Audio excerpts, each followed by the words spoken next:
పూరా లోకల్. భారతదేశం పాకిస్తాన్పై ఓవైపు విరుచుకుపడుతున్న పరిస్థితుల్లో విజయం తథ్యమనే సంకేతాలు వస్తున్న క్రమంలో అయినప్పటికీ కూడా యూత్లో పాకిస్తాన్పై యుద్ధంలో తాము పాల్గొంటామంటూ ఒక సంకేతాన్ని ఇస్తున్న సందర్భం కరీంనగర్ జిల్లాలో మనం చూడొచ్చు. చాలామంది యువతీ యువకులంతా కూడా ఎప్పుడెప్పుడు యుద్ధానికి వెళ్తామని ఎదురుచూస్తున్న పరిస్థితి.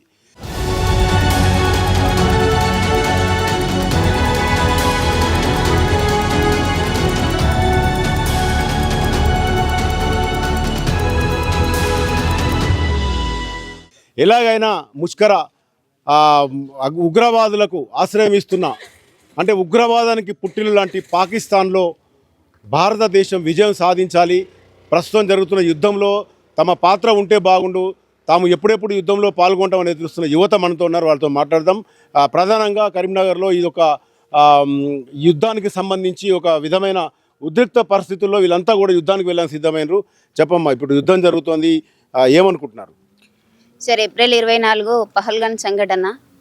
కొంతమంది మన వాళ్ళు చిన్న చిన్న ఆనందాల కోసం వాళ్ళ లైఫ్ని కొంచెం ఎంజాయ్ చేయడానికి అక్కడక్కడ వెళ్ళారు. మన కాశ్మీర్ అక్కడ బార్డర్ వాళ్ళని అమాయకులైన మన టూరిస్టు వాళ్ళని పాకిస్తాన్ ఉగ్రవాదులు నిర్దాక్షిణ్యంగా చంపేయడం జరిగింది. దానికి గుర్తుగా మే 7న ఆపరేషన్ సింధూర్ అనే ఒకటి ఆపరేషన్ మన సెంట్రల్ గవర్నమెంట్ స్టార్ట్ చేసింది. ఆపరేషన్ సింధూర్లో 2 సున్నాలు ఉంటాయి. ఒక సున్నాలేమో కుంకుమ మొత్తం నిండుగా ఉంటుంది, దాని పక్కన సున్నాలేమో కుంకుమ మొత్తం చెల్లా చెదురైంది. అక్కడ జరిగిన సంఘటన ఏంటంటే న్యూ కపుల్స్, అందులో ఇండియన్ నావీ ఆఫీసర్ అండ్ తన వైఫ్, అక్కడ వాళ్ళు టూరిస్ట్కి వెళ్ళడం జరిగింది. చూస్తుండగా తన కళ్ళ ముందు తన భర్తను చంపేయడం జరిగింది. అంటే మన నార్త్ ఇండియన్ కానీ సౌత్ ఇండియన్ కానీ అమ్మాయిలకి, పెళ్ళైన అమ్మాయిలకి తిలకం పెడతారు.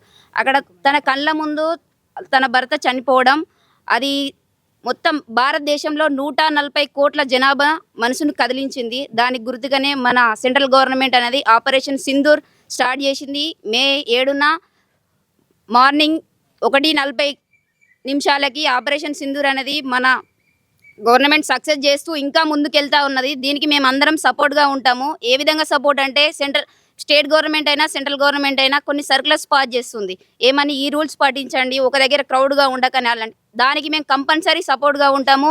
ఇఫ్ మాకు ఒక ఛాన్స్ వస్తే మేము కూడా యుద్ధంలో పాల్గొనడానికి సిద్ధంగా ఉంటాం.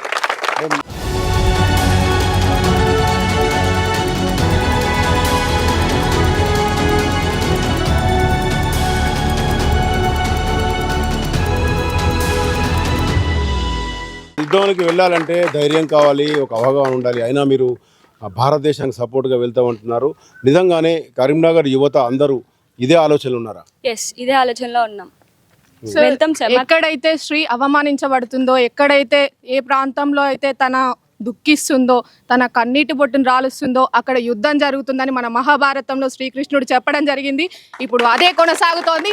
ఎక్కడి వరకైనా తన కన్నీటి నుంచి జారిన ప్రతి ఒక్క చుక్కకి వాళ్ళు సమాధానం చెప్పాల్సి ఉంటుంది. అది ఎంతవరకైనా దాన్ని ఎదుర్కొనడానికి మన సైనికులు అనేది చాలా స్ట్రాంగ్గా ఉన్నారు. వాళ్ళతో పాటు మేము కూడా చాలా స్ట్రాంగ్గా ఉన్నాం. మీరు చెప్పండి, మీరు యుద్ధానికి వెళ్తారా? మాకు కూడా దేశ సేవలో అవకాశం వస్తే మేము కూడా పాల్గొనడానికి రెడీగా ఉన్నాము. విషయం ఏంటి అంటే, యుద్ధం ఎక్కడి నుంచో స్టార్ట్ అయిందంటే పహల్గామ్ అనే ఒక పర్యాటక ప్రాంతం నుంచి వెళ్ళి ఉగ్రవాదులు, అక్కడ ఎవరైతే పర్యాటక ప్రాంతాలు వెళ్ళారో వాళ్ళ మీద ఉగ్రవాదులు దాడి జరిపారు. సో అక్కడి నుండి ఈ యుద్ధ మేఘాలు మనకు ప్రారంభమైనట్టుగా మనం భావించవచ్చు. అయితే విషయం ఏంటి అంటే, ఎక్కడైనా పాకిస్తాన్ దేశంలో అయినా మన దేశంలో అయినా ఏ పౌరులైనా సాధారణ పౌరులే. మా టార్గెట్ పాకిస్తాన్లోని సాధారణ పౌరులు కాదు, ఓన్లీ ఉగ్రవాదులే అని చెప్పేసి చెప్తున్నాము. అయితే ఈ ఉగ్రవాదులు అనేది ఏ దేశానికైనా, పాకిస్తాన్కైనా ఏ దేశానికైనా అది చాలా ఎప్పటికైనా ప్రమాదకరమే. కాబట్టి ఆ ఉగ్రవాదులను నిర్మూలించాల్సిన అవసరం ప్రపంచ అన్ని దేశాలకు ఎంతో అవసరం ఉన్నది. సో ఈ యుద్ధ వాతావరణం చాలా జరిగింది. అంటే మీరు వెళ్తారు అది పాయింట్. అయితే ఈ విషయంలో మాకు కూడా ఈ సర్వీసులో పాల్గొనడానికి మాకు అవకాశం వస్తే మేము కూడా వెళ్తున్నాం అని